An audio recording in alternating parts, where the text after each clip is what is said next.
अपूर्णता नाम जप में होती है, जो अपूर्णता प्रेम की होती है। वृंदावन क्या है? वृंदावन अपूर्ण को पूर्ण करने वाला एक भाव है।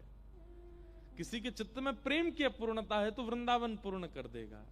किसी के चित्त में यदि भाव की अपूर्णता है तो वृंदावन पूर्ण कर देगा। अरे हम तो कहते हैं आप श्रृंगार नहीं कर पाते ना ठाकुर जी का, 1 सप्ताह वृंदावन का चिंतन करो, 1 सप्ताह बाद अपने आप वृंदावन कृपा करके श्रृंगार सिखा देगा। क्योंकि वृंदावन गुरुओं से युक्त है, रसिकों से युक्त है, आचार्यों से युक्त है। गुरु रसिक आचार्य ही तो बताते हैं कि नियम क्या, पद्धति क्या, सेवा क्या। वृंदावन भजो। भैया हमारे तो श्री हरिराम व्यास जी, जिन्होंने वृंदावन के अलावा किसी को भजा ही नहीं, वे रहते वृंदावन में। और आपको एक बात जान के आश्चर्य होगा, गोविंद देव जी, गोपीनाथ जी, मदन मोहन जी, राधा रमन जी, राधा वल्लभ जी, और वो हैं जुगल किशोर, बिहारी जी और राधा वल्लभ जी के बीच में ये श्री हरिराम व्यास जी के ठाकुर जी। रूप गोस्वामी को अकेले ठाकुर जी मिले, सनातन गोस्वामी को अकेले मदन मोहन जी मिले। सब लोग इधर देखो, बहुत ध्यान से सुनना। आपसे ज्यादा हमको भी हवा की इच्छा हो रही है ना, क्योंकि आप पे तो फिर भी चलो इतनी लाइट, हम पे तो ये ऊपर लाइट और लग रही है, पर मन यदि लग गया ना कथा में फिर नहीं पता चलेगा। कल एसी इतना चिल्ड करवाएंगे, सूटर पहनना पड़े हैं। अभी कथा सुनो। तो रूप गोस्वामी को गोविंद देव जी मिले, सनातन जी को मदन मोहन जी मिले, मधु पंडित को गोपीनाथ जी मिले, गोपाल भट्ट गोस्वामी को राधा रमन जी मिले, हितवंश महाप्रभु को राधा वल्लभ जी मिले, स्वामी श्री हरदास जी महाराज को बिहारी जी मिले। लेकिन एकमात्र ऐसे केवल हरिराम व्यास हैं जिनको युगल किशोर मिले। दोनों मिले, ठाकुर जी भी मिली और किशोरी जी भी मिली। इसका मतलब मेरा ऐसा नहीं है कि उन सबको किशोरी जी प्राप्त नहीं हुई। सबके रूपों में तो वाम अंग जो है ना, चाहे वो गोविंद देव जी हो, गोपीनाथ जी हो, मदन मोहन जी हो, राधा रमन जी, बिहारी जी, इनमें वाम अंग जो है वो किशोरी जी हैं और दाहिना अंग जो है ठाकुर जी हैं। लेकिन जुगल किशोर जी युगल प्रकट हुए वृंदावन के किशोर वन में। श्री हरिराम व्यास जी के ठाकुर जुगल किशोर पन्ना में विराजमान है, राधा रानी सहित प्रकट भये। क्यों? इनको डबल क्यों मिले? क्योंकि हरिराम व्यास जी ने वृंदावन को भजा। किसी ने रज को भजा, किसी ने यमुना जी को भजा, किसी ने कुंज निकुंजों को भजा, किसी ने गुरु को भजा, किसी ने सखियों को भजा ठाकुर जी की। लेकिन श्री हरिराम व्यास जी ने वृंदावन को भजा, इसलिए युगल मिले, दोनों मिले। इसलिए वृंदावन भैया सामान्य नहीं है। हमारे हरिराम व्यास जी कहते हैं, वृंदावन साचो धन भैया, वृंदावन साचो धन भैया। अच्छा, ये सौभाग्य है गांधी धाम का। यहाँ वृंदावन भाव के सबसे ज्यादा पद यहीं गाए जाते हैं कथा में, और कहीं इतने पद नहीं गाए जाते। इसलिए चूकिएगा नहीं, साथ में गाइएगा, दोहराइएगा सब लोग। वृंदावन साचो धन भैया, ओ वृंदावन साचो धन भैया, वृंदावन साचो धन भैया, वृंदावन साचो धन भैया। कनक कूट कोटिक लगते जिए, भजिए कुंवर कन्हैया, कनक कूट कोटिक लगते जिए, भजिए कुंवर कन्हैया। हरिराम व्यास व्यास जी कहते हैं, जब तक त्याग की भावना चित्त में नहीं आएगी आप वृंदावन को भज नहीं सकते। हम कह रहे हैं भैया चाय से ही शुरू करो, पर नेक नेक त्यागनो शुरू करो, थोड़ो थोड़ो त्याग करनो शुरू करो। अगर वृंदावन को भजते हैं, पाना चाहते हैं, तो बहुत बड़े त्याग की आवश्यकता नहीं है, छोटे से प्रारंभ करो, एक दिन विशाल तक तो पहुंच ही जाओगे। और एक बात बताएं आपको, परिवार नहीं त्यागना है, घर नहीं त्यागना, धन नहीं त्यागना, संपत्ति नहीं त्यागनी। जिन कारणों से संसार हमें पकड़ता है वो कारण त्यागने। आप कहोगे व्यापार है महाराज जी, ना बिल्कुल नहीं है। कितने बड़े बड़े व्यापारी हैं जो अपने व्यापार के माध्यम से वृंदावन की सेवा करते हैं। व्यापार कोई आसक्ति का साधन नहीं हो सकता। विषय, भोग, विलास, ये सब आसक्ति के साधन हैं। हम वृंदावन भी भजते हैं और विषयों का त्याग भी नहीं करते, इसीलिए वृंदावन पूर्ण रूपेण कृपा नहीं करता। हरिराम व्यास जी कहते हैं, भाई इतनों सौ भी त्याग नहीं कर पाओगे तो वृंदावन भजवे में सफलता नहीं मिलेगी। थोड़ा थोड़ा त्याग करो। आज ही कथा के बाद में कुछ एक चीज तो आपको त्यागनी है आज ही। अब वो अभी सोच लो, त्यागना क्या है। एक भैया हमारी कथा में आए, उन्होंने चीनी त्याग दी। अच्छा एक बात बोलें, बहुत सारी चीज ऐसी हैं जो हम आपको त्यागने को बोल रहे हैं, हम ही नहीं त्याग पाते। पर कोई नहीं, हम तो जब त्यागेंगे सब, हम तो एक संग ही झड़ा भंडारा करेंगे, सब कुछ त्यागेंगे एक साथ। हमको पता अपनी, हम धीमे धीमे नहीं त्यागने वाले हैं। आज घोषणा कर रहे हैं मंच से, जिस दिन त्याग आएगा एक संग सब त्याग छूटेगा। लेकिन आप लोग एक एक करके छोड़ो। आज किसी एक वस्तु का अभी त्याग का संकल्प लीजिए कि बस छोड़ दिया आज, और फिर वृंदावन को भजिए। अनुभूति होगी, स्वप्न में प्रिया प्रियतम दिखेंगे। अनुभूति होगी, रात्रि में कभी मोंगरे की सुगंधी, कभी गुलाब की सुगंधी, कभी ऐसा लगेगा कि मानो गांधी धाम नहीं है, ये वृंदावन ही है। इन 4 दिनों के भीतर ही वहां अनुभव होने लगेगा। आज ही किसी वस्तु का अभी से त्याग करो।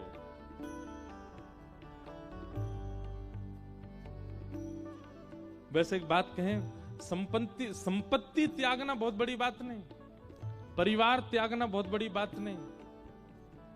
कोई व्यक्ति इंटरनेट त्याग के दिखाए, सोशल मीडिया त्याग के दिखाए किसी दिन। मेरे मन में आती है कभी कभी कि लाइव होती है कथा, इतने सारे लोग सुनते हैं, सोशल मीडिया के माध्यम से लोगों को बहुत जल्दी पता चलता है, तो कथा में लोग आते हैं। पर कभी कभी बहुत मन होता है कि सब बंद करा दें और भाई अब जहां कथा होगी अपने आप पहुंचो, ना कैमरा लगेगा ना कुछ नहीं, सीधे पहुंचो। जिसको कथा सुननी है कथा पंडाल में आके सुनो। और मैं आज कह रहा हूं, किसी दिन अगर हमारा दिमाग सटक गया तो ये हो भी जाएगा। वृंदावन को या तो त्याग के भजो, या फिर केवल वृंदावन भजने लगे तो वृंदावन कुछ ना कुछ त्याग करवाएगा। कनक कूट कोटिक लगत जिए, कनक कूट कोटिक लगत जिए, भजिए कुंवर कन्हैया, भजिए कुंवर कन्हैया। हे जहां श्री राधा चरण रेणु की, जहां श्री राधा चरण रेणु की, हे जहां श्री राधा चरण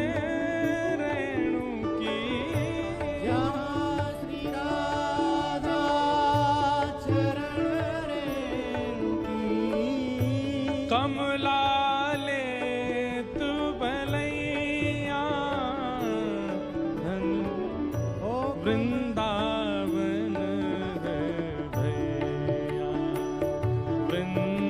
वृंदावन साचो भैया।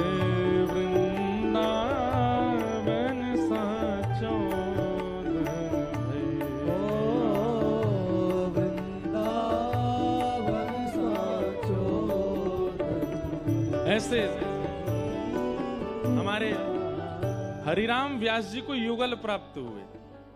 तो ये बात इससे सिद्ध हो गई कि भाई वृंदावन भजवे वारे को ठाकुर जी मिलेंगे, पर साथ में किशोरी जी मिलेंगी मिलेंगी। और वो सिद्ध हुआ श्री हरिराम व्यास जी के प्रसंग में।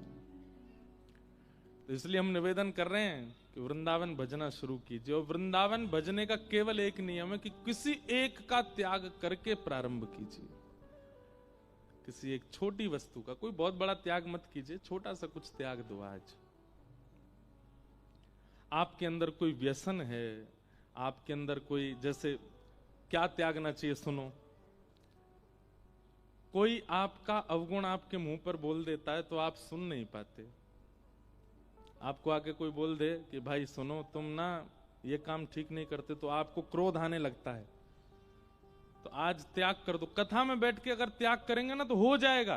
कथा सामर्थ्य देती है।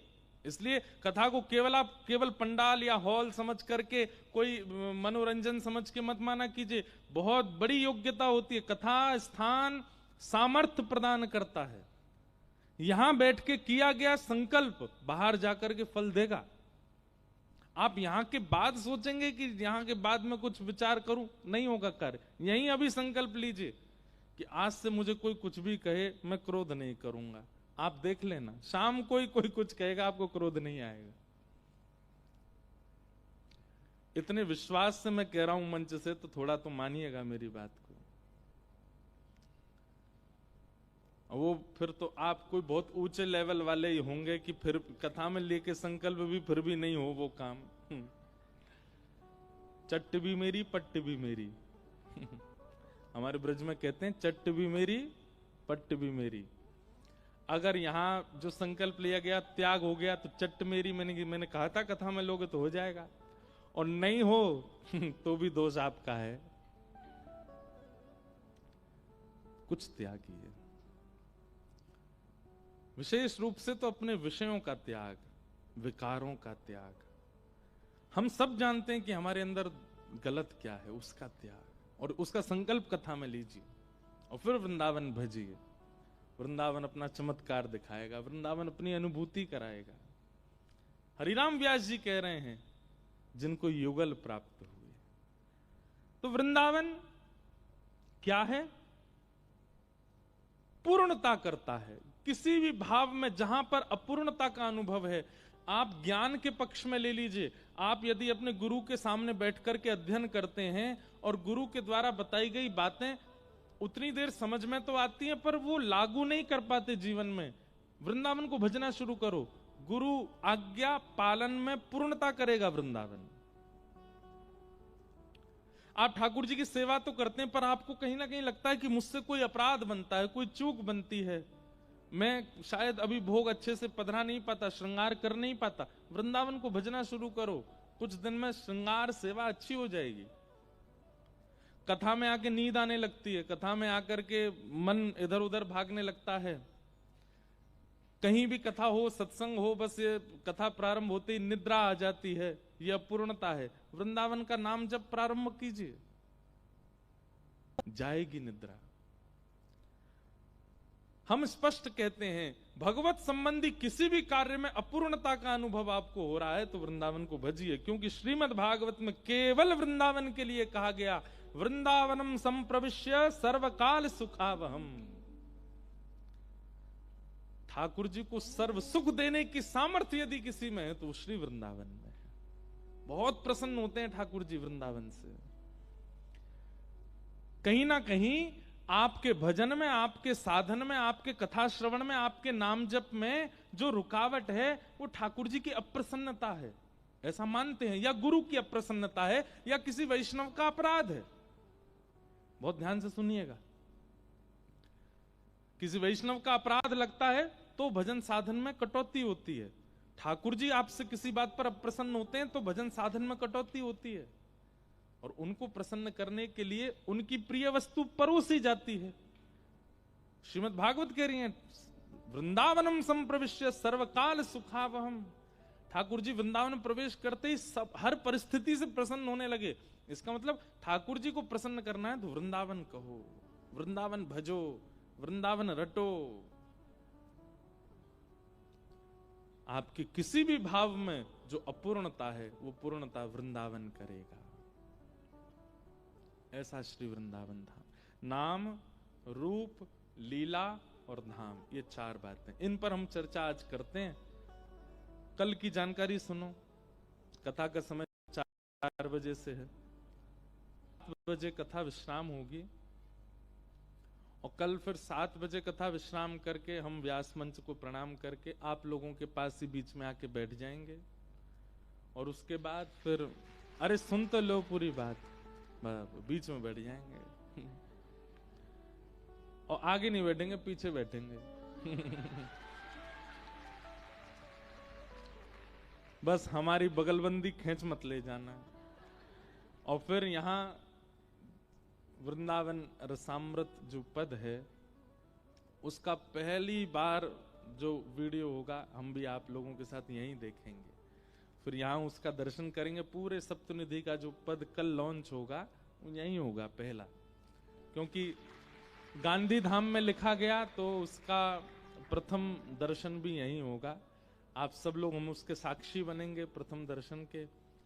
7 ठाकुरों की, 7 आचार्यों की पूरी लीला तो देखो दिखाना असंभव है, इसलिए बहुत थोड़े थोड़े रूप में उनका सबका दर्शन कराया गया है। पूरी लीला के लिए तो भाई कथा सुननी पड़ेगी ना आपको, वो तो बहुत विस्तृत है चरित्र। तो पूरे चरित्र तो नहीं है, पर सूक्ष्म चरित्र 7 निधियों के और 7 आचार्यों के उसमें दिखाए गए। उसका हम सब लोग एक साथ दर्शन करेंगे। और दर्शन करने के बाद में फिर यहाँ पर हमारे गुजरात के सुप्रसिद्ध गायक हैं कीर्तिदान गढ़वी जी, उनका दायरो होगा। दायरो बोलते हैं, डायरो बोलते हैं, क्या बोलते हैं? दायरो बोलते हैं कि डायरो बोलते हैं? दायरो। वो दायरो यहाँ फिर होगा। हमको इतना अच्छा लगता है, वो इतना अच्छा लगता है, शब्द एक भी समझ में नहीं आता मुझे शब्द नहीं समझ आता है, पर जब वो गाते हैं, वो जब मंजीरा बजता है तो ऐसा मन होता है कि कुछ तो अच्छा बज रहा है, इस पर नाच लो तो कल उनका दायरो होगा और फिर उसमें बढ़िया संगीत, हम लोग नृत्य करेंगे, सब आनंद करेंगे, वृंदावन प्रकट उत्सव मनाएंगे कल। और भाषा समझने की जिम्मेवारी आपकी, नृत्य करने की जिम्मेवारी हमारी तो आप तो केवल समझना वो क्या गा रहे हैं, बाकी तो फिर उत्सव आनंद करेंगे। फिर 1-1.5 घंटा कल करीब 9, साढ़े 9, 10 तो बज ही जाएंगे, इसलिए सब लोग उसी व्यवस्था से आना कल। और फिर बढ़िया उत्सव मना करके फिर हम 18 तारीख की जो कथा है वो सुबह होगी। समय हम कल बता देंगे कि कितने बजे होगी, वो फिर आप लोग सुबह आना है सब लोगों को। इस प्रकार से वृंदावन रसामृत उत्सव चलेगा। तो वृंदावन गांधी धाम में प्रकट हुआ वृंदावन रसामृत। मैं इस बारे में विचार कर रहा था कि वृंदावन एक जगह नहीं रहता है, वृंदावन विचरण करता है। और इसका एक प्रमाण मुझे मिलता है, हमारे श्री हितहरिवंश महाप्रभु के परम चरण सेवक हुए श्री विठल दास जी। बहुत सावधानी से सुनिएगा। श्री विठल दास जी का चरित्र आता है, महाप्रभु श्री हितहरिवंश चंद जू के परम सेवक हुए।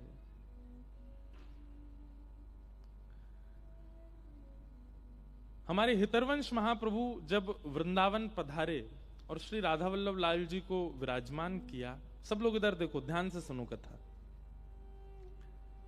तो देवबन करके एक स्थान है उत्तर प्रदेश में ही, उसको आजकल देवबंद बोलते हैं, बंद, पर वो देवबंद नहीं है, देवबन। विधर्मियों ने उसका नाम देवबंद कर दिया है, पर मूल रूप से उसका स्थान का नाम देववन है। तो वहां से महाप्रभु जी वृंदावन पधारे। महाप्रभु जी का चरित्र तो हमने विस्तार से कई बार कहा है, आप लोग YouTube पर सुन लेना। महाप्रभु जी का जन्म तो ब्रजमंडल में ही हुआ, पर आपके माता पिता देववन में रहते थे। वृंदावन से करीब 100-150 किलोमीटर के लगभग है तो आप जब किशोरी जी की आज्ञा से वहां से वृंदावन आए और आत्मदेव नाम के एक ब्राह्मण के यहां से श्री राधा वल्लभ लाल जी को लेकर के जब वृंदावन में विराजमान किया, वृंदावन में सेवा विस्तृत होने लगी राधा वल्लभ जी की, तो आपके एक परम वैष्णव भक्त थे श्री विठल दास जी। अब आप लोग विचार कीजिएगा गुरु निष्ठा कैसी, वृंदावन कैसों को प्राप्त होता है, हम 4 दिन यही सुनेंगे। कैसी स्थिति, कैसी परिस्थिति, कैसे व्यवहार, कैसे स्वभाव वाले लोगों को वृंदावन प्राप्त होता है, ध्यान से सुनिएगा।